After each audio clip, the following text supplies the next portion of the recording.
Welcome to Sunita study zone.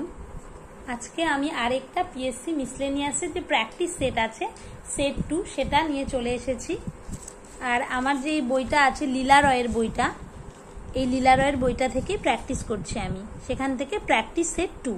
আর আগের দিন practice set 1টা করেছি, তো সেটা অনেকক্ষণের ভিডিও হয়েছিল, 1 ঘন্টার উপরে।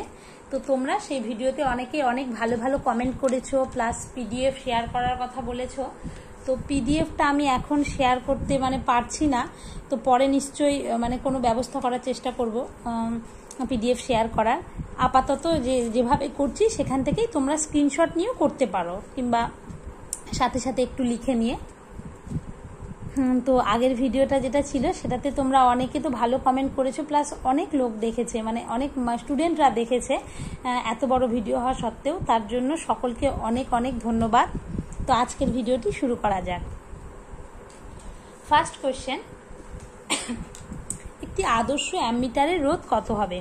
অ্যামমিটার, প্রথমে অ্যামমিটার মানে কি সেটা জানতে হবে। অ্যামমিটার হলো আমাদের যে ফ্লো অফ কারেন্ট, একটা সার্কিটের মধ্যে কতটা কারেন্ট প্রবাহিত হচ্ছে সেটাই মাপা হয় অ্যামমিটারের সাথে। এই যে ধরো এটা একটা সার্কিট, এর মধ্যে দিয়ে কতটা কারেন্ট যাচ্ছে সেটাই অ্যামমিটারের মাধ্যমে মাপা হয়। তো এখানে বলেছে একটি আদর্শ অ্যামমিটারের রোধ কত হওয়া উচিত। রোধ মানে কি? রেজিস্ট্যান্স, বাধা, সেই বাধাটা কত হওয়া উচিত। অ্যামমিটারের ক্ষেত্রে রেজিস্ট্যান্সটা 0 হবে, 0 হবে। কিভাবে 0 হবে সেটা বোঝা যাক। এই যে বললাম অ্যামমিটার মানে ফ্লো অফ কারেন্ট মাপা হয়, ইলেকট্রিক্যাল ফ্লো অফ কারেন্ট মাপা হয় অ্যামমিটারের সাহায্যে। এই দেখো, এটা একটা যদি সার্কিট হয়, এই যে এখান থেকে শুরু করলাম আমি, এখান থেকে এভাবে এভাবে এভাবে এভাবে এভাবে এতটা, এটা ধরো একটা সার্কিট হলো। সার্কিটের সাথে আমি এটা অ্যামমিটার, এই অ্যামমিটারটা সেট করলাম।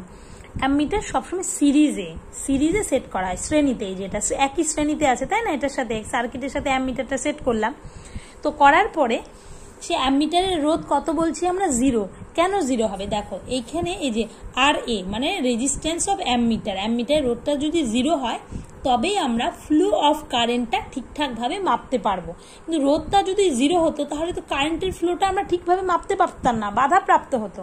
তার জন্য আদর্শ অ্যামমিটারের রোধটা 0 হবে, ফ্লো অফ কারেন্টটা যাতে ঠিকভাবে আমরা মাপতে পারি তার জন্য। আর অ্যামমিটার যেহেতু সিরিজে যুক্ত থাকে, হলো। তো অ্যামমিটার তো জানলাম, এবার আমাদের পাশাপাশি ভোল্টমিটারটা জানতে হবে। তাহলে ভোল্টমিটার কি? ভোল্টমিটার, এটা যদি একটা সার্কিট হয়, ওই সার্কিটের এটা একটা পয়েন্ট, এটা একটা পয়েন্ট, দুটো পয়েন্টের মধ্যে যে potential difference, electrical potential difference, এই পয়েন্ট আর এই পয়েন্টের মধ্যে পোটেনশিয়াল ডিফারেন্সটা কি সেটা মাপা হয় ভোল্টমিটারের মাধ্যমে, মানে ভোল্টেজ মাপা হয়। তো ভোল্টমিটারের কি? ভোল্টমিটারটা সবসময় এই যে প্যারালাল ভাবে যুক্ত থাকে। দেখো এটা একটা ভোল্টমিটার যুক্ত করেছি। এবার যখন কারেন্টটা ফ্লো হচ্ছে, কারেন্টটা এদিকেও যাচ্ছে আবার এদিকেও যাচ্ছে, ডিভাইড হয়ে যাচ্ছে।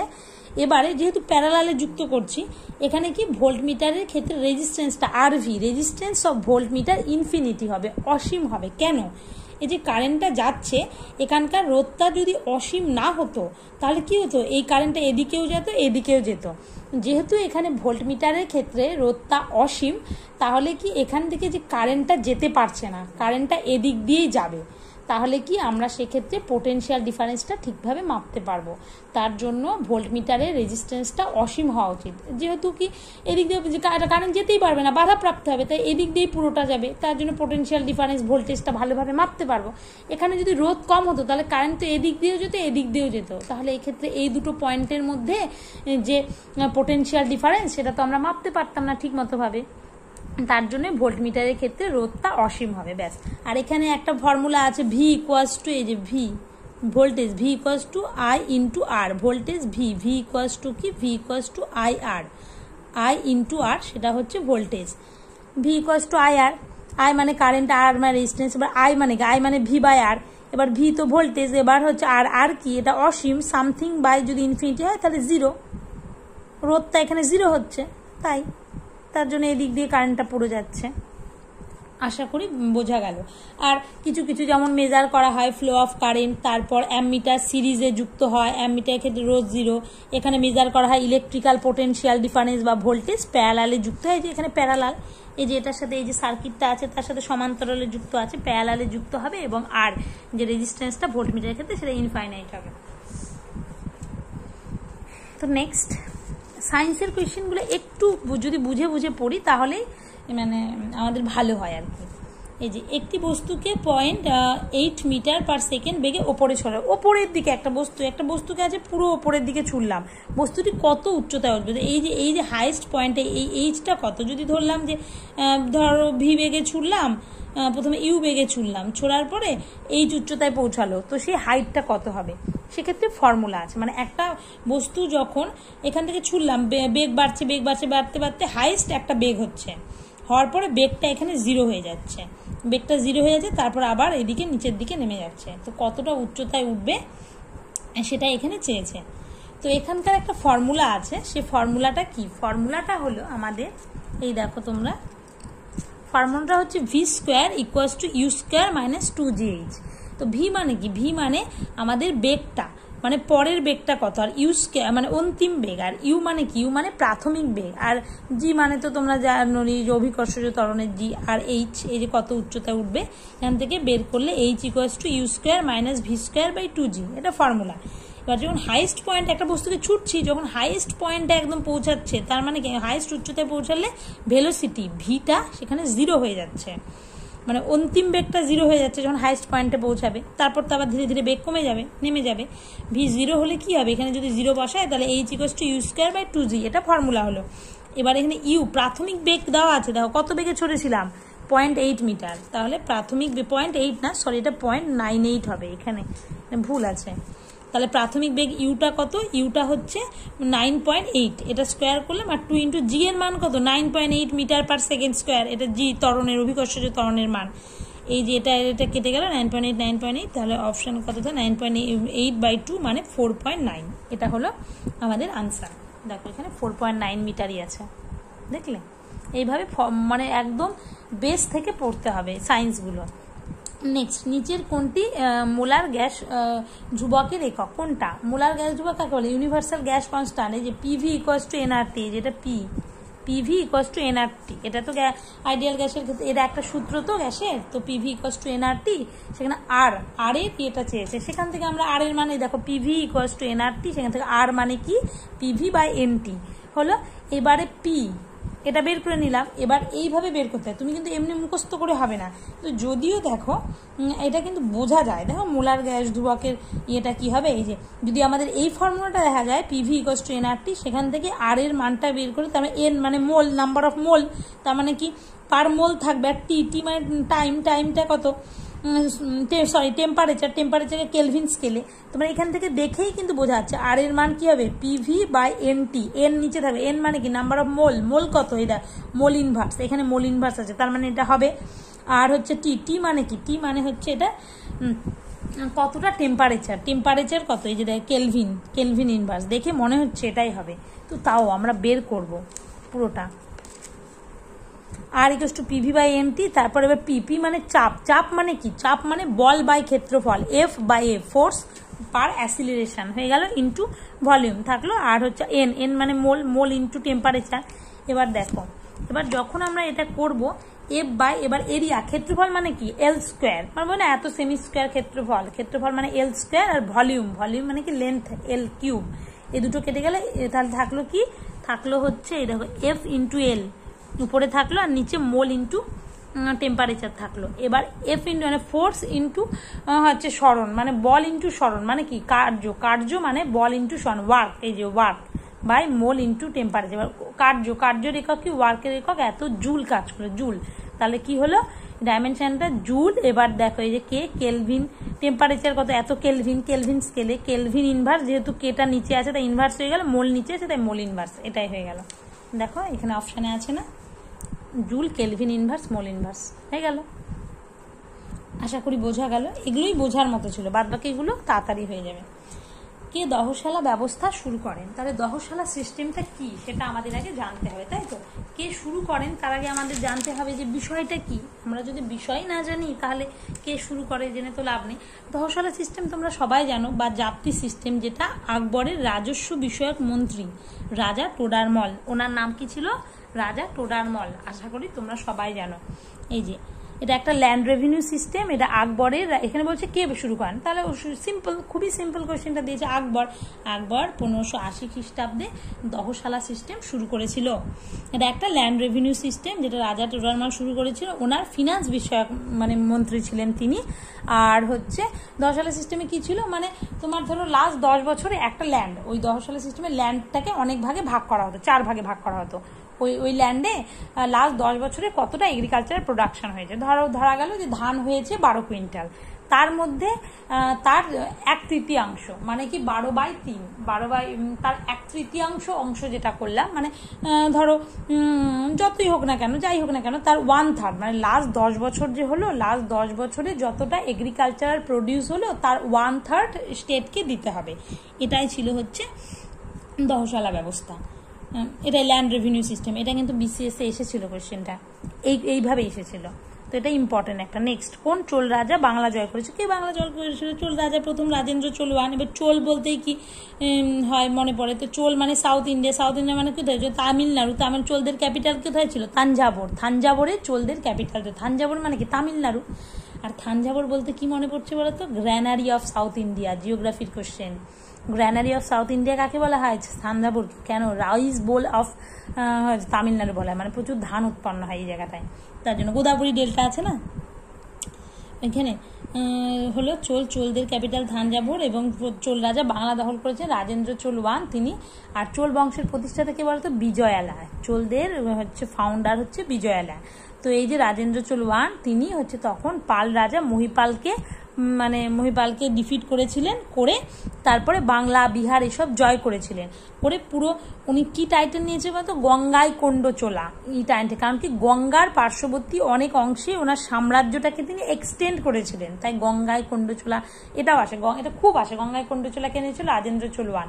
আর ওর জন্য ওনার ক্যাপিটালের নাম ছিল গঙ্গায় কোন্ড চোলাপুরম, এই ক্যাপিটাল। তো রাজেন্দ্র চোলওয়ান সম্পর্কে অনেক কোশ্চেন। আর একটা আছে বৃহদেশ্বর টেম্পল, সেটা কে করেছে? রাজরাজা 1। আরেকটা আসে এখান থেকে।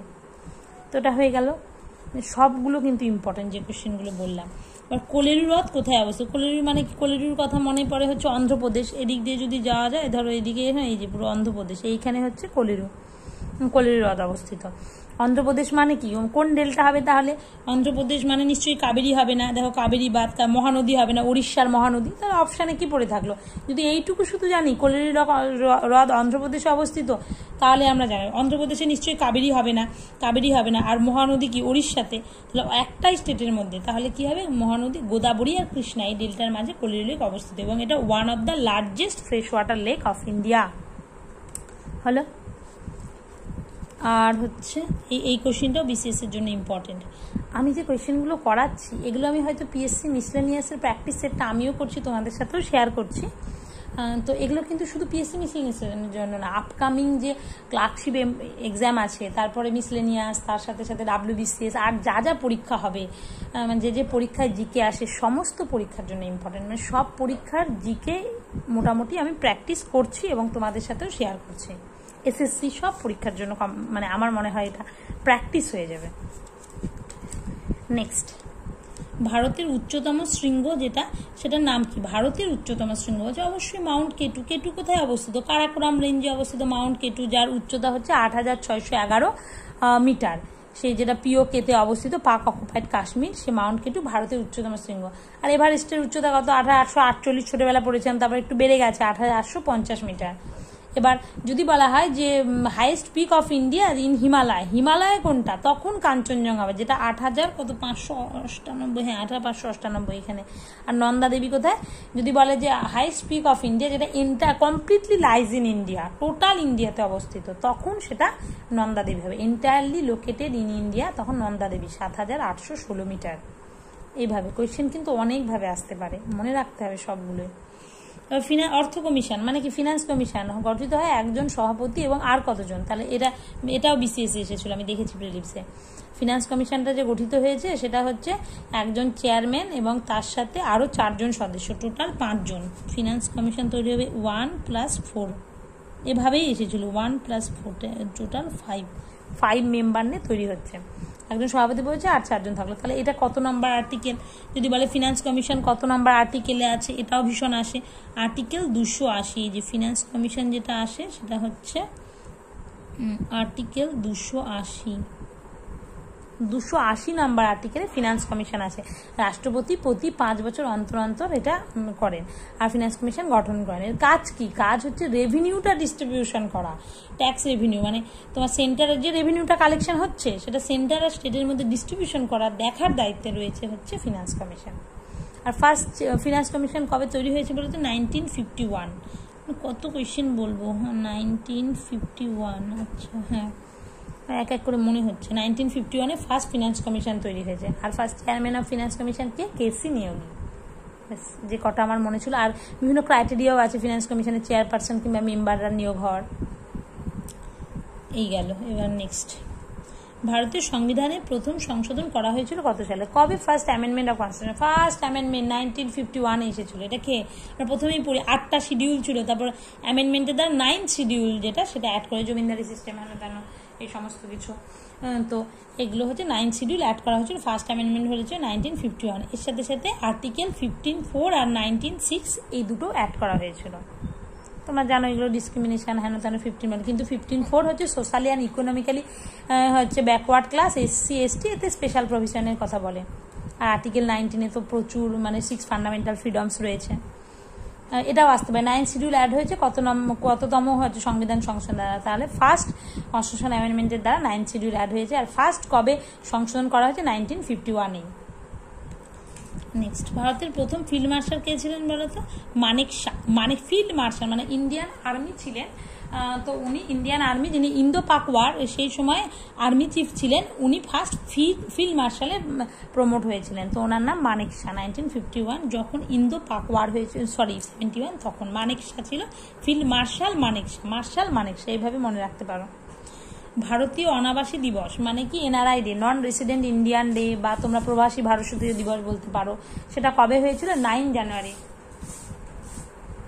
9 জানুয়ারি হচ্ছে NRI ডে পালন করা হয়েছিল। এবার 9 জানুয়ারি কি? 9 জানুয়ারি 1915-তে। কেন? নিশ্চয়ই প্রত্যেকটা ডে পালন হয়, তার কিন্তু একটা কারণ আছে। 9 জানুয়ারি 1915-তে গান্ধীজি সাউথ আফ্রিকা থেকে ইন্ডিয়াতে রিটার্ন করেছিলেন ওনার গুরু গোপাল কৃষ্ণ গোখলে ওনার রিকোয়েস্টে। কতগুলো কোয়েশ্চেন বললাম? গান্ধীজির গুরুকে? গোপাল কৃষ্ণ গোখলে। গান্ধীজি কবে ফিরেছিলেন ইন্ডিয়াতে? ফিরেছিলেন হচ্ছে 1915 9 জানুয়ারি। তার জন্য ভারতীয় অনাবাসী দিবস এই দিন পালন করা হয়। প্রত্যেকটা দিন আমরা আগের দিন পড়লাম ন্যাশনাল ডক্টরস ডে কবে? 1 জুলাই। কেন পালন করা হয়? বিধানচন্দ্র রায়ের জন্মদিন। এরকম প্রত্যেকটা ডে যে পালন করি তার পেছনে একটা কারণ থাকে। তো যদি একটু ডিটেলসে কোয়েশ্চেন করে, এখন যেভাবে কোয়েশ্চেন হচ্ছে তাতে কিন্তু এগুলো আসতেই পারে। এবার অরণ্যের অধিকার বইটি কার লেখা বলো তো? অরণ্যের অধিকার, এই কোয়েশ্চেনটা এর আগেও প্রিভিয়াস ইয়ারে পেয়েছি, PSC মিসলেনিয়াস প্রিভিয়াস ইয়ারে সম্ভবত অরণ্যের অধিকার বইটা পেয়েছি। অরণ্যের অধিকার এটা কি? মহাশ্বেতা দেবীর লেখা।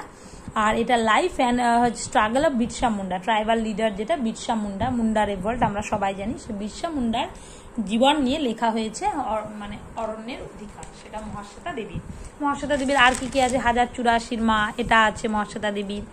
তারপরে ধরো যদি বিভূতিভূষণ বন্দ্যোপাধ্যায় পথের পাঁচালী, তারপরে আরণ্যক, আদর্শ হিন্দু হোটেল, তারপরে আর কি চাঁদের পাহাড়, এই সমস্ত বিভূতিভূষণ বন্দ্যোপাধ্যায়ের লেখা। আশাপূর্ণা দেবীর আগের দিন পড়লাম, যে এটাও প্রিভিয়াস ইয়ারে ছিল। আশাপূর্ণা দেবীর প্রথম প্রতিশ্রুতি। দেখো মানে এগুলো যদি আমরা একটু প্রতিটা মানে কি বলে অপশনগুলো দেখে দেখে পড়ি না, তাহলেই অনেক হয়ে যায়। কারণ এই যে এটা যদি অপশন বাদ দিতাম, এটাই কিন্তু প্রিভিয়াস ইয়ারে এসেছিল, যে প্রথম প্রতিশ্রুতি কার লেখা? আশাপূর্ণা দেবীর। এরকম। আর এটার জন্যই উনি হচ্ছে আগের দিনই তো মানে ডিসকাস করলাম, জ্ঞানপীঠ অ্যাওয়ার্ড পেয়েছিলেন ফার্স্ট মহিলা যিনি জ্ঞানপীঠ অ্যাওয়ার্ড পেয়েছিলেন, Ashapurna Devi, for his novel the first promise. Next, এরপরে কিছু অঙ্ক রয়েছে, তো অঙ্কগুলো এই মুহূর্তে আমরা দেখছি না, অঙ্ক হবে নিশ্চয়ই, আসবে, তোমরা দেখতে থাকো। এবার নেক্সট হচ্ছে ঋণাত্মক ত্বরণ বলতে কি বোঝায়? ত্বরণ আমরা কি জানি? কোনো কিছু যে মানে ত্বরণ বলেন অ্যাসিলারেশন, বেগ বৃদ্ধি হচ্ছে, সেটাই বেগ বৃদ্ধির হার, সেটাই তো ত্বরণ। আর ঋণাত্মক ত্বরণ মানে কি? মন্দন বা রিটার্ডেশন। ত্বরণ মানে অ্যাসিলারেশন, তার উল্টা ঋণাত্মক ত্বরণ হচ্ছে মানে মন্দন বা রিটার্ডেশন। তারপরে কি? বেগ বৃদ্ধির হারকে ত্বরণ বলে। ঋণাত্মক ত্বরণ মানে বেগ হ্রাস পাবে, ঋণাত্মক ত্বরণ মন্দনে গতিবেগ হ্রাস পাচ্ছে। হলো।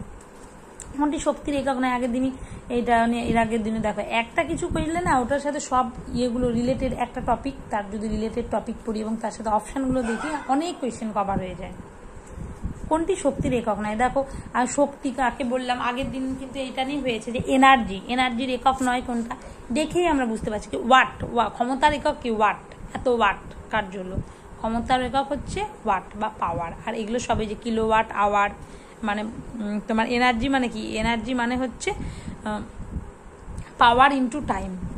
এই যে এনার্জি মানে পাওয়ার ইনটু টাইম, একক সময়ে যে কাজ করার ক্ষমতা সেটাই তো এনার্জি হচ্ছে পাওয়ার ইনটু টাইম। তাহলে দেখো এখানে এই যে পাওয়ারের একক কি kilowatt into hour, watt second, joule, এগুলো সব এনার্জি, এত জুল কাজ করা হলো। আর ওয়াট হচ্ছে ক্ষমতার একক, তাহলে এটা এখানে শক্তির একক নয়, ওয়াট। পৃথিবীর কেন্দ্রে কোনো বস্তুর ওজন কত হবে, তাহলে আমরা এটা ছোটবেলাতে বলি পৃথিবীর কেন্দ্রে বস্তু ওজন 0 হবে। ওজন জিনিসটা কি, ওজন W=mg, এই যে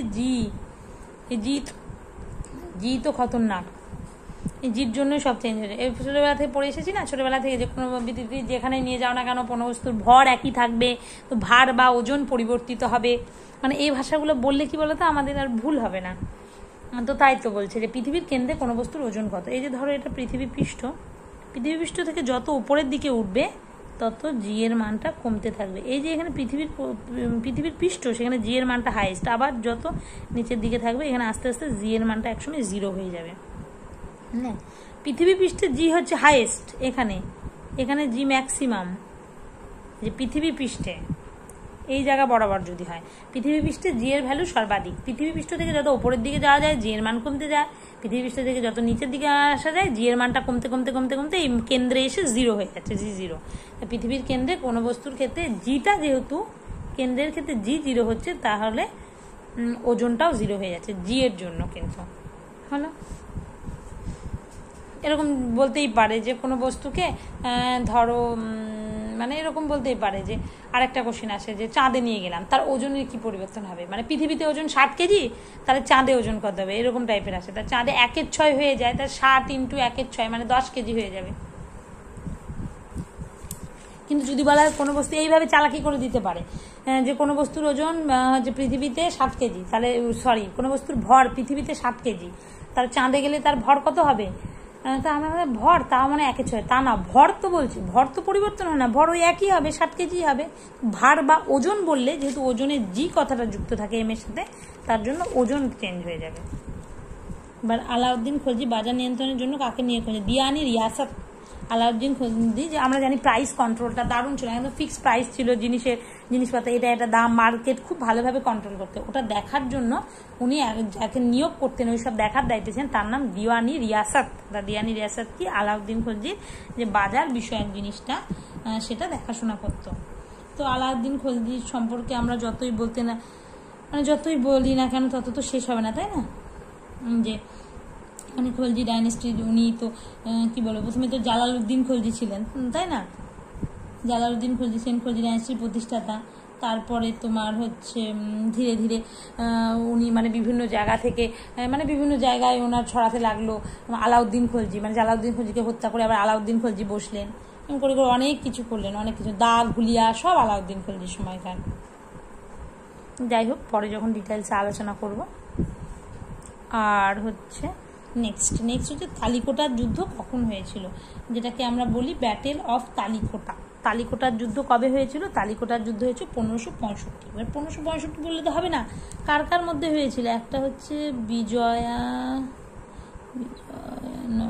বিজয়নগর আর 4 দিল্লি, আর হচ্ছে বাহমনি বলতে পারো, বা 4 মুসলিম সুলতান যারা ছিল সেই বাহমনিদের মধ্যে এই যুদ্ধটা মানে হয়েছিল, তালিকোটার যুদ্ধ। তো তালিকোটার যুদ্ধটা কি ছিল, এই হিন্দু রাজা ছিল, ওদিকে বিজয়নগরের বৃদ্ধ রাম রায়, যে মানে ওনার যে জেনারেল ছিল, তার 4টা ডাইনেস্টি থাকতো বিজয়নগরে।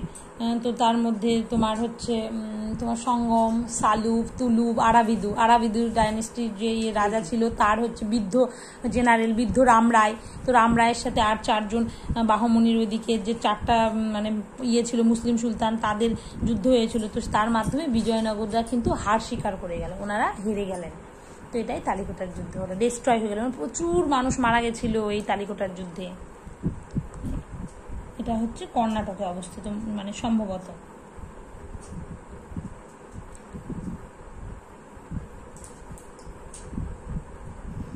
এবারে নেক্সট কোয়েশ্চেনে আমাদের যেতে হবে, সেটা হচ্ছে আর আরেকটা যেটা, সেটা ওই যে দিওয়ানি আর্জ, সেটা বলা হলো না, আর্জের বিষয়টা, সেটা দিল্লি সুলতানের ছিলেন এবং এটা বলবন বলবন এটা প্রতিষ্ঠা করেছে। দিওয়ানি আর্জটা কি? এটা হচ্ছে মিলিটারি ডিপার্টমেন্ট অফ মিলিটারি, যেটা হচ্ছে দিওয়ানি আর্জ নামে পরিচিত। এটাও আসতে পারে, এটা কিন্তু আসে বিষয়টা। আর্জ হচ্ছে এবি বলবন এবং এটা হচ্ছে দিওয়ানি আর্জ মিলিটারি ডিপার্টমেন্ট বলবন, দিওয়ানি আর্জ এবি বলবন এবং এটা মিলিটারি ডিপার্টমেন্টের। ব্যাস। কাবেরী জল বিতর্ক, কারণ কাবেরী রিভার ওয়াটার ডিসপিউট, সেটা river water dispute Tamil, Kaveri মানে একদম নিচের দিকে মানে কি আমাদের তামিলনাড়ু আসবে, তামিলনাড়ু এবং কর্ণাটকের মধ্যে কাবেরী জল বিতর্ক হয়েছে, বিভিন্ন স্টেটের মধ্যে হতেই থাকে, মানে এই স্টেটে কতটা জলটা কাজে লাগাবে, এই স্টেটে কতটা, এই নিয়ে। এবার নেক্সট, ভাগীরথী ও অলকানন্দা নদীর সঙ্গমস্থল কি? ভাগীরথী আর অলকানন্দা এটা নদীর সঙ্গমস্থল হচ্ছে দেবপ্রয়াগ। আর দেবপ্রয়াগের কাছ থেকে কি ভাগীরথী আর অলকানন্দা সেটা দেবপ্রয়াগে এসে মিলেছে, মেলার পর থেকেই সেটা গঙ্গা নাম ধারণ করেছে। আরও অনেক পঞ্চপ্রয়াগ তোমরা জানো, রুদ্রপ্রয়াগ আছে, যেটা রুদ্রপ্রয়াগ হচ্ছে অলকানন্দা আর মন্দাকিনীর মিলিত প্রবাহ হচ্ছে রুদ্রপ্রয়াগ। অলকানন্দা, মন্দাকিনী, রুদ্রপ্রয়াগ আছে, কর্ণপ্রয়াগ আছে, অনেক পঞ্চপ্রয়াগের মধ্যে যেটা আছে। তারপর বিষ্ণুপ্রয়াগ আছে, এই সমস্ত পঞ্চপ্রয়াগ আছে। সবগুলো প্রয়াগই কিন্তু আমাদের নন্দপ্রয়াগ আছে, এই তো 5টা হয়েই গেল, জানতে হবে। এজমার্ক শব্দটি নিম্নলিখিত কোনটির সাথে যুক্ত? কোনটার সাথে? এগ্রিকালচার মার্কেটিং রিলেটেড, যেটা মানে এগ্রিকালচারাল একটা কোনো জিনিসের প্রোডাক্ট হলো, তার কোয়ালিটি কেমন সেটা সার্টিফিকেশনের জন্য quality mark of agricultural product, সেটা হচ্ছে এজমার্ক। এই যে কৃষি সংক্রান্ত এটা একটা। অস্পৃশ্যতা বিরোধী আইন যেটা, সেটা ভারতের সংবিধানের কোন অনুচ্ছেদ অনুসারে সেটা পাস হয়েছিল? কোন অনুচ্ছেদ? সেটা হচ্ছে আর্টিকেল 17, আনটাচেবিলিটি যেটা প্রিভেনশন অ্যাক্ট, সেটা আর্টিকেল 17-এ আছে। এখানে বলা হয় যে আনটাচেবিলিটি একটা পানিশেবল অফেন্স, সেটা আছে এখানে। সেটা আর্টিকেলটা কত? আর্টিকেল হচ্ছে 17 তো বললাম, আর একটা হচ্ছে 1955-এর দ্য আনটাচেবিলিটি অফেন্সেস অ্যাক্ট 1955, যেটা কি হয়েছিল পরবর্তীকালে অ্যামেন্ড হয়েছে, এটারই নাম হয়েছে protection of civil rights act 1976। এটা তো সবাই জানো, যত ডিটেলসের কোশ্চেন কথা আমি বলছি, ডাব্লিউবিসিএস মেন্স এগুলো কিন্তু আসতেই পারে। আনটাচেবিলিটি অফেন্সেস অ্যাক্টটা সেটা কবে? 1955, সেটা অ্যামেন্ড হয়েছে, সিভিল রাইটস অ্যাক্ট হয়েছে 1976-এর। আর রৌফ এটা কোন রাজ্যের লোকনৃত্য? এই যে ফোক ডান্সগুলো, এটা টপিক ওয়াইজ তৈরি করতে হবে, দরকার হলে ম্যাপ করে যে কোন রাজ্যে কোন কোন নাচটা বিখ্যাত, বিশেষ স্পেশালি মিসলেনিয়াসের জন্য। এটা আমিও করবো, আমাকেও করতে হবে, করা নেই টপিকটা, মানে ভালোভাবে করা নেই। রৌফ কোন রাজ্যের লোকনৃত্য? রৌফ হচ্ছে জম্মু এবং কাশ্মীরের ফোক ডান্স। এটা সম্ভবত জম্মু কাশ্মীরের স্প্রিংয়ের সময়, যে সময়টা হয় স্প্রিংয়ের সময় করা হয়, মানে বসন্তকালে করা হয়, ঈদ এই সময়ই করা হয়। আর মহিলারা সুন্দর সুন্দর ড্রেস পরে ওনারা নাচতে থাকেন, সুন্দর নাচ করেন। নেক্সট কোশ্চেন, ডিজেল ইঞ্জিন কে আবিষ্কার করেছেন? ডিজেল ইঞ্জিনকে রুডলফ ডিজেল ডিজেল ইঞ্জিন আবিষ্কার করেন, ওনার নাম অনুসারে হয়েছে ডিজেল ইঞ্জিন। বেশ, এটা তো দেখেই বোঝাই যাচ্ছে। আর জেমস ওয়াট কি করেন? জেমস ওয়াট হচ্ছে স্টিম ইঞ্জিন কি বাষ্পের এত শক্তি, এর মাধ্যমে ইঞ্জিন চলে, এটাকে যদি ঠিকভাবে কাজে লাগানো যায়, সে জেমস ওয়াট ছোটবেলা থেকে পড়েছি, স্টিম ইঞ্জিন আবিষ্কার করেছে। আসলে এটা ডিজেল ইঞ্জিনকে রুডলফ ডিজেল, এবার আসতে এবার স্টিম ইঞ্জিন কে করেন, ইনভেন্ট করেন? জেমস ওয়াটের steam engine. Next, united nation organization কখন প্রতিষ্ঠিত হয়? ইউএনএ তৈরি হয়েছিল 1945, সেটা 24শে অক্টোবর। সেই 1945 কেন? এই যে যখন ওয়ার্ল্ড ওয়ার 2টা শেষ হলো, সেই সময় তো মানে শান্তি স্থাপনের জন্য মেনলি এই ইউএনএটা তৈরি হয়েছে 1945-এর 24শে অক্টোবর। তার জন্য 24শে অক্টোবর হচ্ছে ইউএন ডে পালন করা হয়। ইউএনএ সম্পর্কে অনেক আছে, পার্মানেন্ট মেম্বার কতজন, মানে মেম্বার কতজন? ইউএনএর মেম্বার হচ্ছে 193 প্লাস 2 অবজারভার স্টেট, মানে 193 মেম্বার আর প্লাস তার সাথে 2টা অবজারভার স্টেট। তারপরে তোমার হচ্ছে তো কতগুলো ল্যাঙ্গুয়েজ আছে, 6টা ল্যাঙ্গুয়েজ আছে, কতগুলো অর্গান আছে, 6 অর্গান আছে, কতগুলো অনেক বিষয় আছে, কত মানে ইউএনএর সম্পর্কে পড়তে গেলে না শেষ হবে না, এই টপিকটা খুব ভালোভাবে পড়তে হবে। হেডকোয়ার্টার কোথায়? নিউ ইয়র্কে হেডকোয়ার্টার, ইউএন থাকলে নিউ ইয়র্ক বেশিরভাগের ক্ষেত্রে। এটা যেমন আছে, যেমন ধরো 1919 এখানে কে তৈরি, কোন প্রতিষ্ঠান তৈরি হয়েছে, এখানে আইএলও ইন্টারন্যাশনাল লেবার অর্গানাইজেশন, সেটা তৈরি হয়েছে 1919, ওল্ডেস্ট অর্গানাইজেশন বলা যায়। আর এটা হেডকোয়ার্টার কোথায়, এটা আসে জেনেভাতে, লেবারদের অবস্থা জেনে যাও, জেনেভাতে আইএলওর হেডকোয়ার্টার। যে 1920 সাল দেওয়া আছে, সেখানে কি তৈরি হয়েছিল, all India trade union Congress, AITUC, সেটা তৈরি হয়েছে। NMJC তৈরি করেছেন না 1920-তে, ফার্স্ট প্রেসিডেন্ট ছিলেন লালা লাজপত রায়, এটা BCS এর ফেভারিট কোয়েশ্চেন। এবার একটি বদ্ধ ঘরে চালু ফ্রিজের দরজা খুলে রাখলে উষ্ণতার কি পরিবর্তন হবে? বদ্ধ ঘরে যদি আমরা ফ্রিজের দরজাটা খুলে রাখি তাহলে ঘরের উষ্ণতা বেড়ে যাবে। কারণ কি, ওই যে ফ্রিজের যে কি করে, রেফ্রিজারেটর আশেপাশে থেকে, বাইরে থেকে যদি খুলে রাখি, বাইরে থেকে হিটটা ফ্রিজের মধ্যে ঢুকবে, ওই হিটটাই ও আবার বাইরে বের করে দিবে। কিন্তু তার ফলে যে ওই যে কম্প্রেসারটা চলবে যেটা, ওইটাই কি হিটে পরিণত হবে। তো সেখান থেকে কিছুটা ঘরের উষ্ণতা কিন্তু বেড়ে যাবে ফ্রিজের দরজা খুলে দিলে। নিউটনের যে গতিসূত্রে বলের পরিমাপ করা, নিউটনের দ্বিতীয় গতিসূত্রে বলের পরিমাপ করা হয়। নিউটনের প্রথম, দ্বিতীয়, তৃতীয় গতিসূত্রগুলো আশা করি তোমাদের পড়া আছে। যেমন প্রথম গতিসূত্র থেকে নিউটনের কি পাওয়া যায়, নিউটনের প্রথম গতিসূত্র যদি আমরা দেখতে থাকি তাহলে সেখান থেকে আমরা পাবো হচ্ছে তোমার বলের সংজ্ঞা পাবো নিউটনের প্রথম গতিসূত্র থেকে। তার নিউটনের প্রথম গতিসূত্র থেকে আমরা কি পাবো, নিউটনের প্রথম গতিসূত্র থেকে বলের সংজ্ঞা পাবো, এবং ওই যে জাড্য বা জড়তা, যেটা ওই জড়তার বিষয়টা পাবো হচ্ছে নিউটনের প্রথম গতিসূত্র থেকে। তারপরে যদি বলে দ্বিতীয় গতিসূত্র থেকে বলের পরিমাপ পাবো। তৃতীয় গতিসূত্র থেকে কি পাবো, কনজারভেশন অফ মোমেন্টাম পাবো। এগুলো কিন্তু আসে। বলের পরিমাপ মানে কি, এই যে বল F = ma, ফোর্স মানে মাস ইন্টু অ্যাসিলারেশন, এই যে পরিমাপ করতে পারছি, এটাই দ্বিতীয় সূত্র। ফোর্সের তোমার হচ্ছে একক কি হবে, তারপরে বলের একক কি হবে, সব কিছুই আমরা বের করতে পারি। তৃতীয় শ্রেণীর লিভারে বলবাহু সবসময় রোধবাহু। এবার লিভার আসে, লিভার মানে কি, এই যে ধরো এমন একটা দ্বন্দ্ব, তার মাঝে একটা ফালক্রাম রাখা আছে, এটাই তো লিভার না। এবার এই বরাবর এটাকে ঘোরাতে পারবো, সেটাই লিভার। লিভার তৃতীয় শ্রেণীর লিভার বলছে, এই যে মানুষের হাত, সেটা কিন্তু তৃতীয় শ্রেণীর লিভার। সেখানে বলবাহু আর রোধবাহু সেই বিষয়টা বলছে। কি হয় দেখো, লিভার সম্পর্কে একটু বলি। এটা হচ্ছে ক্লাস 1 লিভার। এখানে লোড, এখানে আমরা কতটা এনার্জি দিচ্ছি সেখানে সেটা, আর এটা হচ্ছে ফালক্রাম, মাঝখানের পয়েন্টটা। তো এই পয়েন্ট বরাবর ঘুরবে। এবার লিভার কি কাজ করে বলতো, কোনো জিনিসকে আমি ধরো কোনো জিনিসকে ওঠাতে যাচ্ছি, ওঠাতে গেলে কি হবে, যদি ওঠাতে যাই এই দিক বরাবর বলটা দিতে হবে। তো উপর দিকে যদি বল দিই, আমরা অভিকর্ষ নিচে দিয়ে কাজ করে, উপরে যদি বল দিই, ওঠাতে হাত দিয়ে ধরো ওঠাচ্ছি, তাহলে কি হবে, অভিকর্ষের ভেতর মানে বিপরীতে কাজ করতে হবে। অভিকর্ষ তো এদিকে চলবে, আর আমরা বল তো এদিকে দিচ্ছি উপরে ওঠানোর জন্য। অভিকর্ষের বিপরীতে কাজ করলে পরে প্রচুর শক্তির প্রয়োজন হবে, সেটার জন্যই লিভার। এবার দেখো লিভারের ক্ষেত্রে কি হয়, এখানে ধরো একটা পা, এখানে কোনো জিনিস ওঠাতে হবে, এখানে এইদিকে নিচে পা দিয়ে উপরের জিনিস উঠিয়ে ফেলবো, এটাই লিভারের মানে সুবিধা।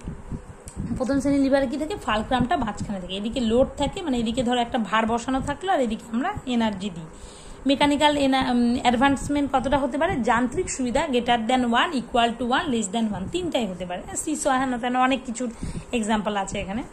নেক্সট দ্বিতীয় শ্রেণীর লিভারের ক্ষেত্রে কি হচ্ছে, এই যে লোডটা মাঝখানে চলে আসছে, লোডটা মাঝখানে চাপিয়ে দিচ্ছি আমরা।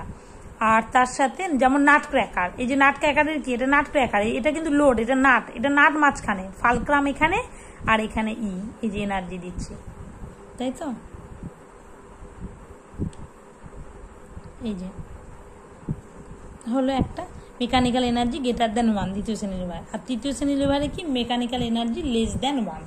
এটা কি হচ্ছে, যেমন হাত, এই যে এক্ষেত্রে কি হচ্ছে, এই যে ইটা মাঝখানে চলে আসছে, এখানে ফালক্রাম থাকছে, আর এই যে ধরো এইখানে লোড দিচ্ছি, আর এনার্জিটা এখানে, এটা তৃতীয় শ্রেণীর লিভার, মেকানিক্যাল এনার্জি <1। তো এখানে কি হচ্ছে দেখো, এই যে হাতের ক্ষেত্রে, এই যে ধরো একটা হাতের ক্ষেত্রে কি, কোনো জিনিস ওঠাতে যাবো, লোডটা কোথায় দেবো, এই যে এইদিকে লোডটা দেবো, হাত দিয়ে মনে রাখলাম, লোডটা এই যে হাতের তালুতে লোডটা আমি দেবো, দেওয়ার পরে হাতের তালুতে লোড দিলাম, আর মাঝখান থেকে এখানে এনার্জি দিচ্ছে, এই যে এখানে এনার্জি দিচ্ছে। আর ফালক্রামটা কোথায়, এই যে এইখানে কাজ করছে, তাহলে ফালক্রাম এখানে, মাঝখানে এনার্জি, এদিকে লোড। তাহলে এখানে কি বলছে, তৃতীয় শ্রেণীর লিভারে বলবাহু রোধবাহু থেকে, এই যে তৃতীয় শ্রেণীর লিভার, তাহলে এনার্জিটা মাঝখানে, এখানে ফালক্রাম, এখানে লোড। এই যে এটা কোনটা, বলবাহু কোনটা, রোধবাহু কোনটা, এই দেখো, এই যে এটা হচ্ছে এনার্জি দিচ্ছি, এই যে বলবাহু, রোধবাহুর থেকে ছোট হয়, এই যে বলবাহু কোথায়, এখান থেকে এইটুকু অবধি বলবাহু। আর রোধবাহু কোনটাই, ফালক্রাম থেকে লোড পর্যন্ত রোধবাহু, বলবাহু ছোট আর রোধবাহু বড়, তার লিভারে বলবাহু সবসময় রোধবাহুর থেকে ছোট হবে, এটাই আনসার। নেক্সট, পানিপথের তৃতীয় যুদ্ধ কার কার? মারাঠারা কার দ্বারা পড়ে? পানিপথের তৃতীয় যুদ্ধ মারাঠা আফগানদের মধ্যে। আফগান হচ্ছে আফগান নেতা যেটা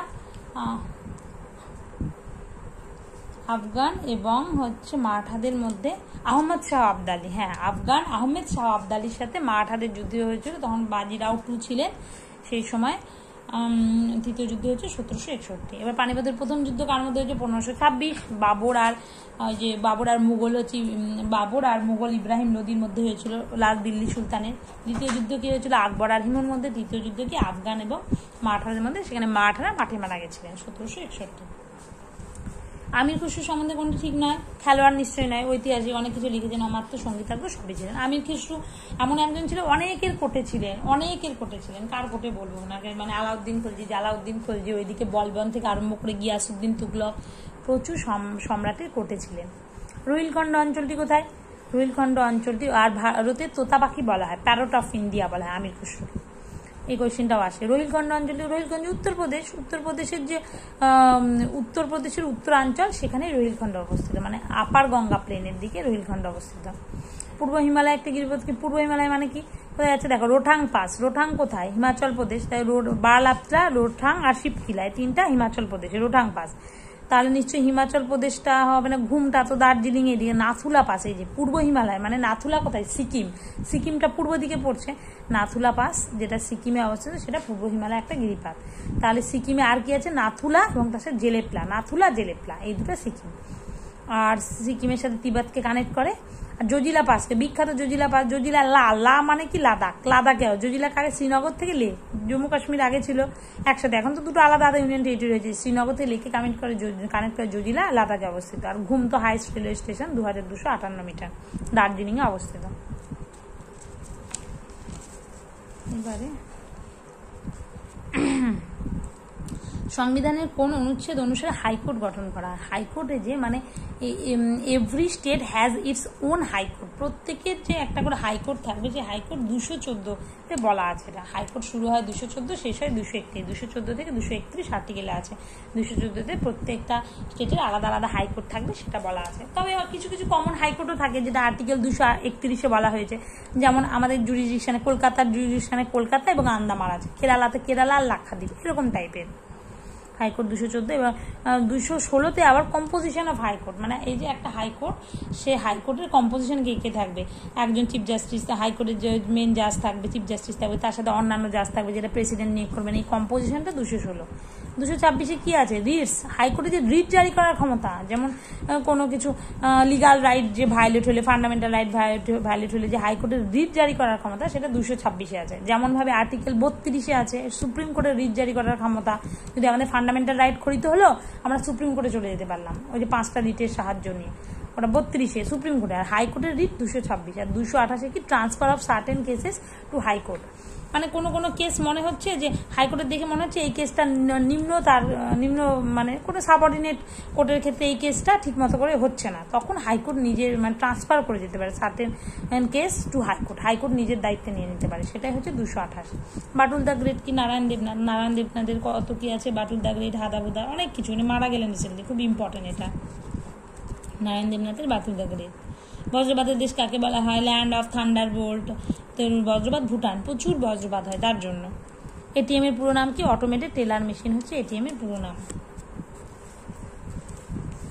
এই এটিএম এর পুরো নামটা এর আগেও কোথায় একটা দেখেছি, বুঝলে, পড়ে নেবে, automated teller machine. Next, electron বর্জন করে কোনো পরমাণু নিম্নলিখিত কোন শ্রেণীতে পরিণত হয়? এই যে ধরো একটা পরমাণু সোডিয়ামের পরমাণু ক্রমাঙ্ক 11, একে যদি আমি সাজাই 2, 8, 1, বাইরের কক্ষে একটা ইলেকট্রন, তো ওই ইলেকট্রনটা ও দিয়ে দিল, কিসে পরিণত হলো? সোডিয়াম। এটা দেওয়ার পরে সোডিয়ামটা Na+ পরিণত হলো, মানে এটা ক্যাটায়ন। এই যে ইলেকট্রন বর্জন করে ক্যাটায়ন। যদি ইলেকট্রন নেয় তাহলে অ্যানায়ন মানে কি? মাইনাস। এবার অ্যানায়নের কথা বলছি, ধরো হচ্ছে Cl, ক্লোরিন আছে 17, তো পরমাণু ক্রমাঙ্ক 2, 8, 7, 7টা, কেন একটা ইলেকট্রন দিল বলো তো? কারণ ওটা নোবেল গ্যাসের কনফিগারেশন লাভ করবে। 8টা যদি থাকে খুব ফুলফিল, অক্টেট অষ্টক পূর্তি বলে না, খুব স্ট্রং হয় নোবেল গ্যাসের মতো। হিলিয়াম তো দুটো, ওটা বাদে লিথিয়াম, মানে যেগুলো নোবেল গ্যাসগুলো যেগুলো আছে, সেই নোবেল গ্যাসের নিয়ন, আর্গন, ক্রিপ্টন, এরন, যেন এই নোবেল গ্যাসের কনফিগারেশন লাভ করে। তার জন্য সবাই চায় অষ্টক পূর্তি খুব স্টেবল হয়, তাই সবাই চায় যে আমরা নোবেল গ্যাসের কনফিগারেশন লাভ করবো। তার জন্য 8-এর বেশি ইলেকট্রন থাকলে দেবে, 8-এর কম বেশি ইলেকট্রন থাকলে নেবে। এই যে 8-এর বেশি ইলেকট্রন দিয়ে দিলে ফাঁকা হয়ে গেল, তাই Na প্লাস হলো। এক্ষেত্রে পরমাণু ক্রমাঙ্ক কত? একটা কমে গেল, মানে 10 হলো। এবার ক্লোরিনের ক্ষেত্রে 2, 8, 7টা অষ্টক পূর্তি করতে হবে, তো তাকে ওকে একটা ইলেকট্রন নিতে হবে। নিয়ে ক্লোরিন কি Cl মাইনাসে পরিণত হলো, তখন তার এই যে একটা প্লাস একটা ইলেকট্রন নিল, Cl মাইনাসে, একটা অ্যানায়ন বলে। ইলেকট্রন বর্জন করলে ক্যাটায়ন, দিলে ক্যাটায়ন, আর নিলে অ্যানায়ন। এইভাবে বুঝতে হবে কোনটি উদ্গ্রাহী পদার্থ। এটা হচ্ছে CaCl2 ক্যালসিয়াম ক্লোরাইড, সেটা উদ্গ্রাহী পদার্থ। NaCl তো তোমরা সবাই জানো, সল্ট। এবার বায়ুতে অক্সিজেনের পরিমাণ কত? বায়ুতে 21% অক্সিজেন থাকে, নাইট্রোজেন 78%, কার্বন ডাইঅক্সাইড হচ্ছে 0.04%, এরকম। ইকতাকে জানো? ইকতা কি? ইলতুৎমিশের সময়কার যে নোবেল ছিল, যে অফিসিয়াল ছিল, সেই সময় মানে ল্যান্ড দিত, জমি দিত, ইন লিউ অফ স্যালারির পরিবর্তে জমি দিত ভাগ ভাগ করে, সেটাই হচ্ছে ইকতা। আর প্রথম আফিন যুদ্ধ ব্রিটিশদের সঙ্গে কার হয়েছে? এই আফিন যুদ্ধটা হয়েছিল ব্রিটিশ আর চীনের মধ্যে হয়েছিল। কেন বলো তো? কারণ ব্রিটিশরা কি করতো, ইন্ডিয়া থেকে আফিন নিয়ে যেত, নিয়ে যেয়ে ওইখানে চীনের মার্কেটে ছাড়তো। তো তার ফলে কি হতো, চীনের প্রচুর মানুষজন তখন ওই আফিনের প্রতি মানে অ্যাডিক্টেড হয়ে যেত, আফিন অ্যাডিকশন হয়ে যাচ্ছিল চীনে। তার ক্ষেত্রে তো সোশ্যালি এবং ইকোনমিক্যালি প্রভাব পড়ছিল। তার জন্য ব্রিটিশের সাথে চীনের প্রথম আফিম যুদ্ধ হয়েছিল 1800, মানে এরকম, মানে তোমার 1839 থেকে 42, এই টাইমটা সম্ভবত হবে। এটা ভীষণ ইম্পর্টেন্ট একটা জিনিস। এখানে স্টিকি নোটসগুলো আটকায়, তো এই স্টিকি নোটসগুলো বারবার পড়ে যায়। এবারে নেক্সট কোয়েশ্চেন পড়বো আমরা। নেক্সট হচ্ছে তুতিকোরিন সম্পর্কে পড়বো। তুতিকোরিন বন্দরটা কোথায় অবস্থিত? তুতিকোরিন নাম শুনেই বুঝতে পারছো তোমরা কোথায় অবস্থিত হতে পারে বলো তো? তুতিকোরিন হচ্ছে তামিলনাড়ুতে অবস্থিত হবে। তাই তুতিকোরিন কোথায় অবস্থিত? তুতিকোরিন তামিলনাড়ু। তামিলনাড়ু মানে কি? মালাবার না, তাহলে মালাবার প্রথমে আছে। মালাবার মানে কি? মালাবার হলে পরে হচ্ছে কেরালা। এবার করমণ্ডল উপকূলে অবস্থিত মানে তামিলনাড়ু। কোঙ্কণ মানে কি? এই যে পুরো যে গোয়া, মুম্বাই, এই জায়গাগুলো কোঙ্কণ। আর কচ্ছ উপসাগর কি? গুজরাট। তুতিকোরিনটা করমণ্ডলে অবস্থিত। টোটো উপজাতি কোথায়? টোটোরা পশ্চিমবঙ্গ আলিপুরদুয়ার জেলায় গেলে টোটো উপজাতি পাওয়া যাবে। তামিলনাড়ুর নীলগিরিতে টোডারা থাকে, এটা জানি। তামিলনাড়ুর নীলগিরি, এটা আসে খুব, নীলগিরিতে টোডা। টোটো পশ্চিমবঙ্গ আর টোডা তামিলনাড়ু। আমাদের পশ্চিমবঙ্গে আলিপুরদুয়ারে চলে যাও, টোটো দেখতে পাবে। অনেক কমে যাচ্ছে ধীরে ধীরে। দলত্যাগ সম্পর্কিত তপশিলটি কততম সংবিধান সংশোধনের দ্বারা যুক্ত করা? দলত্যাগ, ওই যে অ্যান্টি ডিফেকশন ল, এই সমস্ত কিছু। 52nd কনস্টিটিউশন অ্যামেন্ডমেন্ট অ্যাক্ট 1985 সম্ভবত রাজীব গান্ধীর সময়, কার পিরিয়ডে? এটা একবার বিশেষে এসেছিল। রাজীব গান্ধীর সময় দলত্যাগ বিরোধী আইনটি করা হয়েছিল সংবিধানে। আর হচ্ছে সেটা কত নম্বর শিডিউলে আছে যে অ্যান্টি ডিফেকশন? সেটা হচ্ছে 10th শিডিউলে আছে। আর এটা বলেছে যে মানে তুমি যদি দল ত্যাগ করো, সেটা একটা পানিশেবল অফেন্স হয়ে যায় কোনো MLA MPদের জন্য। সে এক দল থেকে আরেক দলে যাচ্ছ, সেটাই আর কি দলত্যাগ বিরোধী আইন। 61 কনস্টিটিউশন অ্যামেন্ডমেন্ট অ্যাক্টের দ্বারা কি হয়েছিল বলতো? 61তম, খুব ইম্পর্টেন্ট, ভোটদানের বয়স 21 থেকে 18 করা। এখন তো আমরা 18 বছর বয়সে ভোট দিচ্ছি, যেটা 1989-এ করা হয়েছিল। তার আগে কিন্তু ছিল না। তার আগে সবাই 21 বছর হলেই ভোট দিয়েছে। ভোটদানের বয়স 21 থেকে 18 করা হয়। 61 এটা খুব আসে যে কোনো পরীক্ষায়। 73rd পঞ্চায়েত রাজ সিস্টেম, 3 টায়ার পঞ্চায়েত রাজ সিস্টেম তৈরি হলো 73rd অ্যামেন্ডমেন্ট অ্যাক্ট 1992 এর দ্বারা। আর 74th এর দ্বারা আবার মিউনিসিপ্যালিটি। এই অ্যামেন্ডমেন্ট দুটো ইম্পর্টেন্ট। কালকুট ছদ্মনামে কে লিখতো? পেন নেম ছিল কার? কালকুট ছদ্মনামে সমরেশ বসু লিখতেন। কালকুট, ভ্রমর, তো সমরেশ বসু লিখতেন। নেক্সট নেসেট, ইসরায়েলি নেসেট কোন দেশে? পার্লামেন্টগুলো পড়তে হবে প্রতিটা কান্ট্রি, প্রতিটা না, বেছে বেছে একটু, যেগুলো আসে বারবার। নেসেট কোথা? কিংবা পার্শ্ববর্তী দেশগুলো। নেসেট ইসরায়েলি নেসেট, ইসরায়েলের পার্লামেন্টের নাম নেসেট। আর ভুটানের, এগুলো কি? এগুলো জাস্ট মুখস্থ, এখানে কোনো ট্রিক নেই, বারবার পড়তে আমরা যেমন এগুলো আসে, এটা যে কোনো পরীক্ষায় আসে। Israeli Knesset. আর ইসরায়েলের কারেন্সি নাম shekel, Israeli shekel. Israeli shekel, এভাবে মনে রাখতে হবে। ভুটানের মুদ্রার নাম কি? নগুল ট্রাম। ভুটানের নগুল ট্রাম মুদ্রার নাম হচ্ছে নগুল ট্রাম। আগের দিন পড়ছিলাম তোশুগদু, এটা ভুটানের হচ্ছে ইয়ের নাম পড়ছিলাম, পার্লামেন্টের নাম, আর ভুটানের মুদ্রার নাম নগুল ট্রাম। নরওয়েয়ান ক্রোন, ক্রোনই কোথায়? নরওয়ের। পেসো কোথায়? ফিলিপাইন্স, এবং যারা স্প্যানিশ স্পোকেন যে কান্ট্রি সেগুলোতে পেসো। আর টাকা তো জানি আমাদের। এবারে ব্লিচিং পাউডার তৈরিতে কোনটি ব্যবহার, তার মানে কি এখান থেকে বুঝতে পারলাম, টপিক বুঝতে হবে আমাদের। এখান থেকে আমাদের পার্লামেন্ট পড়তে হবে, কারেন্সি পড়তে হবে, রেডি করে ফেলতে হবে একদম এগুলো। এবারে ব্লিচিং পাউডারের কনসেপ্ট আসছে। ব্লিচিং পাউডার কি? ব্লিচিং পাউডার মানে COCl এটার হচ্ছে নাম কি? ক্যালসিয়াম হাইপোক্লোরেট, এটা ব্লিচিং পাউডারের নাম। আর এর মধ্যে অবশ্যই নিশ্চয়ই যে Cl দেখছি মানে ক্লোরিন থাকে, জীবাণুনাশক হিসেবে ব্যবহৃত হয়। CFC কি? ক্লোরোফ্লুরোকার্বন, যেটা CFC কোথায় থাকে? আমাদের রেফ্রিজারেটরে থাকে CFC, তবে এখন অবশ্য মনে হয় থাকে না, মানে এটা খুব ক্ষতিকর। CFC হচ্ছে আমাদের ওজোন স্তরের ডিপ্লেশন করে দিচ্ছে, ওজোন স্তর ক্ষয় করে দিচ্ছে, ফুটো করে দিচ্ছে। তার জন্য অ্যাসিডের পিএইচ মান কত? অ্যাসিডের ক্ষেত্রে পিএইচ মান কত হবে? এবার অ্যাসিডের যখন পিএইচ মান জানতে চাইবে আমাদের, তখন হবে কম। এই দেখো, এটা যদি আমি একটা স্কেল করি, এটা 7, 7-এর কম 7-এর বেশি, 7-এর থেকে 0 থেকে 7-এর মধ্যে হলে এটা হবে অ্যাসিড, 7 হলে হবে নিউট্রাল, এর থেকে বেশি হলে হবে হচ্ছে বেস, 0 থেকে পুরো 14 অবধি। এই যে পিএইচ স্কেল থাকে, এটা পুরো একটা পিএইচ স্কেল। 7 যদি হয় পিএইচ, তাহলে কি হবে? নিউট্রাল। এই যে এখানে 7 আছে, 7 মানে নিউট্রাল হলো। এই যে 0 থেকে 14 পর্যন্ত পিএইচ স্কেল থাকে, তার মধ্যে যদি 7 থাকে তাহলে সেটা নিউট্রাল, 7-এর যদি কম, এই যে 0 থেকে 6.9, 7-এর কম, তাহলে অ্যাসিড। এবার এই যে 7.1 থেকে 14, এই যে এটা যেমন কি, এটা হচ্ছে, এটা লেখাটা অসুবিধা হয়ে যাচ্ছে,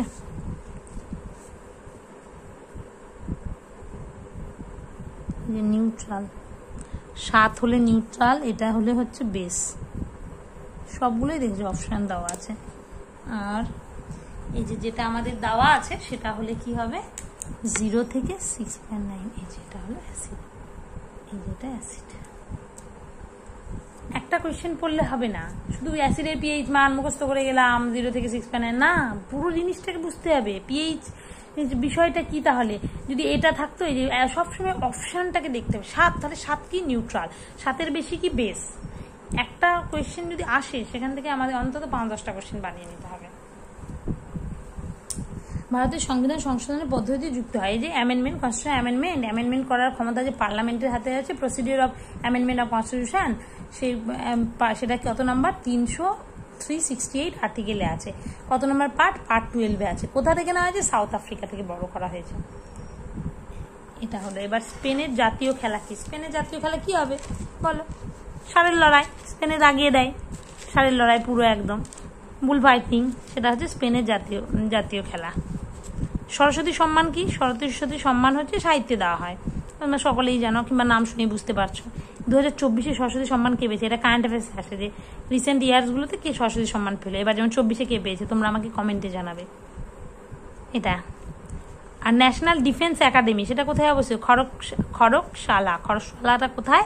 খড়গশালা ডিফেন্স খড়গশালা পুনে, ডিফেন্সের লোক পুড়ে যায়, পুনে মহারাষ্ট্রের খড়গশালাতে অবস্থিত।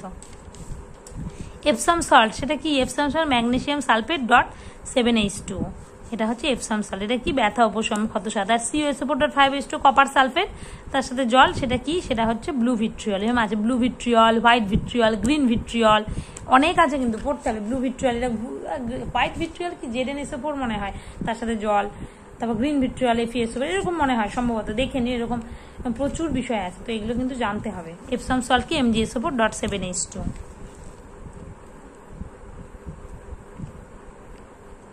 নেক্সট কোয়েশ্চেন, আধুনিক পর্যায় সারণী কিসের উপর ভিত্তি করে তৈরি হয়েছে?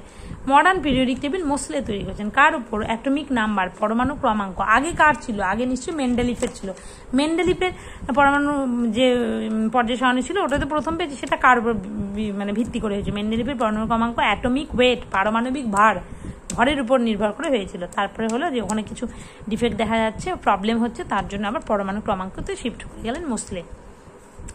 আচ্ছা বলো তো, যে কতগুলো পর্যায় মেন্ডেলিফের ইয়েতে পর্যায় সারণীতে কতগুলো পর্যায়ের কতগুলো শ্রেণী ছিল? কিংবা তোমার ধরো বর্তমান যে পর্যায় সারণী আছে সেখানে কতগুলো পর্যায় এবং কতগুলো শ্রেণী আছে, এটাও কিন্তু আসে। কিংবা পর্যায় শ্রেণী কিভাবে বের করবে তোমরা, এর আগে আমি এর আগে যেগুলো করিয়েছি ফুড এসআই না কি হবে এগুলোতে আমি কিন্তু করিয়েছি, কতগুলো পর্যায় আছে, কতগুলো শ্রেণী আছে, কিভাবে একটা যে কোনো কিছু দেওয়া থাকলো ধরো একটা তার পর্যায় কি করে বের করবে, শ্রেণী কত নম্বর, ধরো সোডিয়াম কত নম্বর পর্যায়ে কত নম্বর শ্রেণীতে অবস্থিত সেটা কিভাবে বের করা যাবে। যেমন এই যে সোডিয়াম যদি বলে সোডিয়াম ধরো 11 কত নম্বর পর্যায়ে, এই যে 2 8 1 শ্রেণী মানে কি লাস্টের কক্ষে যতগুলো ইলেকট্রন, এই যে একটা ইলেকট্রন থাকছে তার মানে কি কোন শ্রেণীতে হবে, ফার্স্ট শ্রেণীতে হবে। আর পর্যায় কোনটা 1 2 3 তিনটা কক্ষ থাকছে তার জন্য তিনটা পর্যায় নাম্বার হবে 3, এরকম তৃতীয় পর্যায়ে থাকবে। এগুলো এর আগে আমি বলেছি তার জন্য ডিটেলস বললাম না।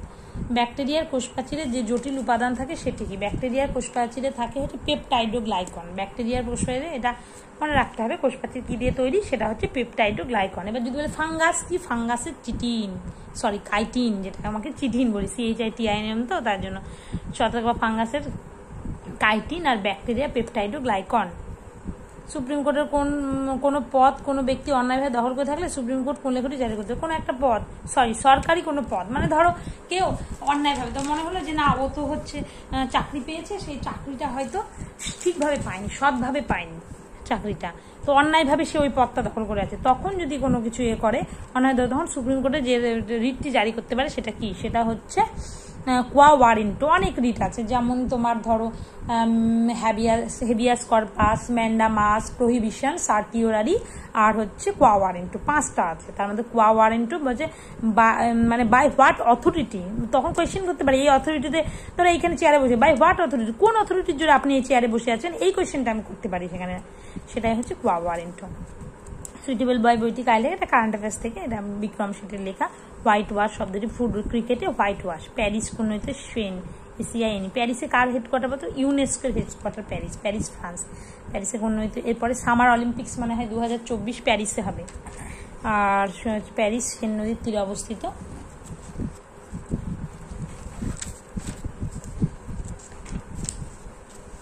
নেক্সট কিছু অঙ্ক রয়েছে, দাও মাশরুম কি, মাশরুম একটা ছত্রাক, ব্যাঙের ছাতা আমরা যাকে বলি বাংলা ভাষায়, ছত্রাক বা ফাঙ্গাস।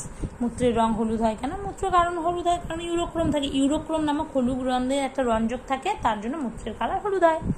মূত্র দেখলে ইউরোক্রোমের কথা এখন মনে করতে হবে যে না হলুদ হচ্ছে। বাইল কি লিভারে তৈরি হয়, লিভার থেকে করিত হয় হচ্ছে বাইল। কোনটি প্রকৃত ফল নেয়, আপেল হচ্ছে প্রকৃত ফল নেয়। কেন আপেল প্রকৃত ফল নেয়, কারণ ডিম্বাশয় সহ ফুলের অন্যান্য অংশ যেমন বৃতি, দলমণ্ডল, পুষ্পাক্ষ ইত্যাদি যখন পরিবর্তিত হয়ে ফলে রূপান্তরিত হয় তখন তাকে অপ্রাকৃত ফল বলে। যেমন আপেলে কি, এটা জানি যে পুষ্পাক্ষটা, রসালো পুষ্পাক্ষটা থেকেই ফল তৈরি হয়, এটাই হচ্ছে আপেলের জন্য প্রকৃত ফল নয়, পুষ্পাক্ষ থেকে যেহেতু তৈরি হয়। তারপর কোনটি, এটা হলো 19 নম্বর ধারা বর্ণিত স্বাধীনতার অধিকারগুলি বর্তমানে, যে 19 নম্বর ধারায় যে অধিকারগুলো আছে 6 ফান্ডামেন্টাল ফ্রিডম, যেটা right two freedom of speech, expression, assembly, association, movement, তারপর ট্রেড অ্যান্ড প্রফেশন, এই সমস্ত কিছু যে কতগুলো আছে, 6টা আছে, কিন্তু 19 নম্বর ধারায় যে অধিকারগুলো আছে তার মধ্যে 6টা অধিকারের কথা বলা হয়েছে। তারপর এখানে বিভিন্ন অঙ্ক আছে, সেগুলো তো এখন দেখতে হবে না। নেক্সট তিরুপতি মন্দির কোথায়, তিরুপতি মন্দিরে এখানে আমার মা ভাই এরা সব গিয়েছিল। তিরুপতি মন্দির হচ্ছে অন্ধ্রপ্রদেশ, এটা লর্ড ভেঙ্কটেশ্বরা ওনার মন্দির, এটা হচ্ছে লর্ড বিষ্ণুর একটা ইনকার্নেশন। তিরুপতি মন্দির অন্ধ্রপ্রদেশ, সবাই তোমরা জানো, কিন্তু অন্ধ্রপ্রদেশ তামিলনাড়ু গোলাতে পারে, তো অন্ধ্রপ্রদেশে হবে অবশ্যই, অন্ধ্রতে তিরুপতি। CPU কি, সেন্ট্রাল প্রসেসিং ইউনিট, সবাই তোমার কম্পিউটার রিলেটেড, অনেকে মানে সবাই জানো বলতে গেলে। ওয়াটসন, এরকম কিছু কোয়েশ্চেন থাকবে যেগুলো দেখে মনে হবে অন্তত, মানে ধরো আমি বলছি কথার কথা 100র মধ্যে তোমার 50টা কোয়েশ্চেন ধরো এরকম থাকবে যে কোয়েশ্চেনগুলো মোটামুটি পারার মতো, তো ওটা দেখে কোয়েশ্চেন সহজ মনে করে কোনো কারণ নেই। তার কারণ কি, ওই 50টা কোয়েশ্চেন পেলে তো আমার আর চাকরিটা ক্লিয়ার হবে না, ওই হয়তো আর 5টা কোয়েশ্চেন পারলেই চাকরিটা ক্লিয়ার হবে, ওই 5টা কোয়েশ্চেনেরই গ্যাপ, ওই 5টা কোয়েশ্চেন পারতে হবে আমাদেরকে। ওয়াটসন ও ক্রিকের ডবল হেলিক্স মডেল, এটা আসে ডবল হেলিক্স মডেল ডিএনএ, সেটা হচ্ছে ওয়াটসন ও ক্রিকের, সেটা কি মানে এটা আসে double helix model of DNA, সেটা কার, সেটা ওয়াটসন আর ক্রিকের, এভাবে কোশ্চেন। আর এখানে আসছে নিচের কোনটা, ওয়াটসন ও ক্রিকের ডবল হেলিক্স মডেল হচ্ছে BDNA, বিডিএন। এটা মানবদের স্যালিভারিতে কোন উৎসেচক আছে? স্যালিভারি মানে কি, যে লালা গ্রন্থি, লালা রসে কোনটা পাওয়া যায়? অ্যামাইলেজ। ওটা কি উৎসেচকের উপর কাজ করে। মুখে খাবার যাচ্ছে, লালার সাথে মিশ্রিত হচ্ছে, সেখানে অ্যামাইলেজ উৎসেচক থাকছে। মুখে যে শেষসার থাকে, স্টার্চকে মল্টজে পরিণত করছে। লালা রসের সাথে আমাদের শুধুমাত্র শেষসার জাতীয় খাদ্য, সেটা অ্যামাইলেজ উৎসেচকের সাথে মিশে কিছুটা হলেও মানে পাচিত হচ্ছে, অল্প মুখের মধ্যে, এই যে স্টার্চের উপরই ক্রিয়া করে। কিন্তু যে প্রোটিন আছে, ফ্যাট যা খাচ্ছে, সেটা কিন্তু লালা রসের দ্বারা, কোনো উৎসেচকের দ্বারা সেখানে কিন্তু পরিপাক হচ্ছে না, সেটা আরো ভেতরের দিকে পাকস্থলিতে, তারপর আরো ক্ষুদ্রান্তে, এগুলোতে গিয়ে হবে, পরিপাক হবে। তো এগুলো পুরো পরিপাকটা একটা বায়োলজি ক্লাসে আমি বলেছিলাম,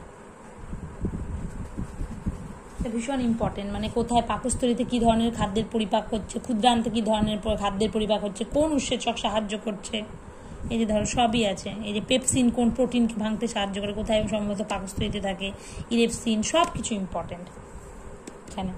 ডায়াবডেসিস কোথায় দেখা যায়? ডায়াবডেসিস হচ্ছে শ্বেত রক্তকণিকা। তো হঠাৎ কোনো একটা অ্যাক্সিডেন্ট হলো, সেই সময় কি হলো, শ্বেত রক্তকণিকাগুলো বেরিয়ে এসে ভেতর থেকে ডাব্লিউবিসির ভেতর থেকে ওই যে শ্বেত রক্তকণিকাটা আছে, সেগুলো বেরিয়ে এসে ওই ক্ষতটা সারাতে সাহায্য করে, সেটাই হচ্ছে ডায়াবডেসিস। এটা কোথায় দেখা যায়? শ্বেত রক্তকণিকায় দেখা যায়। ফ্যাগোসাইটোসিস পদ্ধতিতে জীবাণুগুলোকে ধ্বংস করে ফেলে আমাদের যে কি বলবো ইমিউনিটি দেয়, এটা হচ্ছে ডায়াবেটিস, এই প্রসেসটা। এবার কোনটি ব্যবহারে মায়োপিয়া ঠিক হয়? মায়োপিয়া আমারই আছে, মায়োপিয়া মানে নিয়ার সাইটেডনেস, মানে আমি কাছের জিনিস দেখতে পাই, দূরের জিনিস দেখতে পাই না, আমার কনকেভ লেন্স লাগে, ওর জন্য এটা আর পড়ার মতো কিছু নেই আমার জন্য। কিন্তু এমনি বলছি, তো বিষয়টা কি হচ্ছে, মায়োপিয়ার বিষয়টা এই যে এটা চোখ, এই যাই হোক ছবি আঁকানো, এটা ছেড়ে দাও তোমরা, এই কয়েক সেকেন্ডে করা। তো এই যে চোখের হচ্ছে দেখো, এই যে আলো যাচ্ছে, আলো পড়ছে, এই যে এখানে পড়ছে, এখানে পড়ছে, এখানে পড়ছে, আলো পড়ছে, গেল। যাওয়ার পরে এই যে এটা হচ্ছে রেটিনা, এই যে আলোর যে ইমেজটা তৈরি হবে, ইমেজটা রেটিনাতে পড়ার কথা না, নর্মাল চোখটা যদি ভালো হয়, কিন্তু চোখে যে মায়োপিয়া আছে আমার, তার জন্য কি হবে, এই যে আলোটা গিয়ে রেটিনার সামনের দিকে পড়বে, রেটিনার সামনের দিকে পড়ছে, এটাই মায়োপিয়া। নিয়ার সাইটেডনেস বলা হয়, ইমেজ বিফোর রেটিনার আগে ইমেজ তৈরি হবে, এবং কান্ট সি ফার অবজেক্ট, আমি দূরের জিনিস দেখতে অসুবিধা হয়, অস্পষ্ট বা ঘোলা দেখি, খুব দূরের জিনিসগুলো, একদম দূরে না। আর কনকেভ লেন্স ব্যবহার করতে হয়, আর অবতল লেন্স। এবার তার উল্টা হচ্ছে হাইপারমেট্রোপিয়া। সেক্ষেত্রে কি হয়, এই যে আলো, এই যে এখানে আলো ফেলছি, আলোটা গিয়ে কি রেটিনা, এটা রেটিনা ক্রস করে রেটিনার পরে গিয়ে পড়ছে। সেক্ষেত্রে কি হয়, সেক্ষেত্রে কাছে, আমার মার আছে এটা, মানে কাছের জিনিস দেখতে প্রবলেম, কিন্তু আবার দূরের জিনিস দেখতে পায় না, ফার সাইটেডনেস বলা হয়, মানে যেটা দেখতে পায়, দূরের জিনিস দেখতে পায়, ইমেজ আফটার রেটিনার এই যে রেটিনা, এটার পরে ইমেজ তৈরি হয়। কানসিনি, আরো কাছের জিনিস দেখতে পায় না, কনভেক্স লেন্স বা উত্তল লেন্স ব্যবহৃত হয়। কনসেপ্ট পুরো ঝরঝরা থাকতে হবে, এগুলো যে কোনোটা দিতে পারে, এখন দিল মায়োপিয়া, তারপরে দিল হাইপারমেট্রোপিয়া।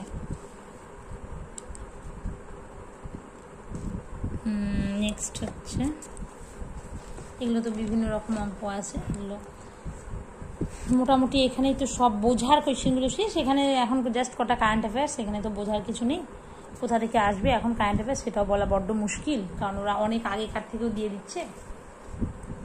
যদি দেয়, মানে পারার মতো টপিক থাকে, লাস্ট 1 বছর 6 মাস 8 মাসে আসে, তখন পারা যায়, আমার কথা বলছি, আমি পারি। আর যদি দেখা যায় 2 বছর আগের কোয়েশ্চেন দিচ্ছে, কিংবা আনকমন টাইপ, তখন তো হয় না। সম্প্রতি ভারত এবং অন্য কোনো দেশের মধ্যে প্রথম যৌথ মহড়া সাইক্লোন ওয়ান হচ্ছে ইন্ডিয়া আর ইজিপ্টের আর্মির মধ্যে হলো। এটা রাজস্থানের জয়সলমেরে হয়েছে। সম্প্রতি কোন railway station? Green railway station, Visakhapatnam railway station, east কোস্টের যে রেলওয়ে স্টেশনটা।